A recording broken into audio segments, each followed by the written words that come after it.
يا مرحبا بأهل الفخار والمواجيب، أهل السعد زاد الهنا واشرق النور،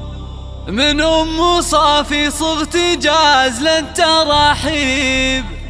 بضيوفنا ترحيب والكل مسرور، بضيوفنا ترحيب والكل مسرور.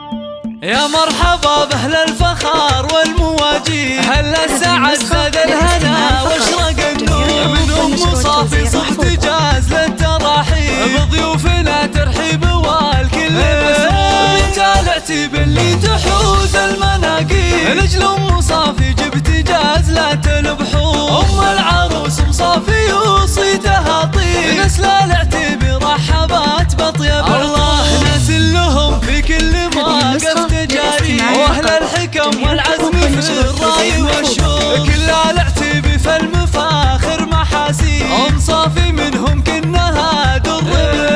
ذات الجمال والذوق وارقى الاساليب، نور اللي فيها الزين والحسن محصور، وفي مدح نوره قلت بالوصف تقريب، اجمل عروسه حولها ننثر، وخواتها مثل النجوم اللي ما تغيب، من نسل قوم بالكرام شيء مقصور، وفي وصفهن يحلى لي يا شعر ويطيب، خوات نوره صيتهن هنا الله هي اللي منك كل المطالب، تجعل ليالي نورها افراح وعطور. يا مرحبا باهل الفخار والمواجيب، اهل السعد زاد الهنا واشرق النور، من ام صافي صغت جاز للتراحيب، بضيوفنا ترحيب والكل مسرور. من تالعتي باللي تحوز المناقيب، لجل ام صافي جبت جاز لا تلبحون، ام العروس صافي وصيتها طيب، نسل العتيب رحبات بطيب الله، ناس لهم في كل مواقف تجاري، واهل الحكم والعزم في الراي والشوق، كل العتيب في المفاخر محاسيب، أم صافي منهم كنها در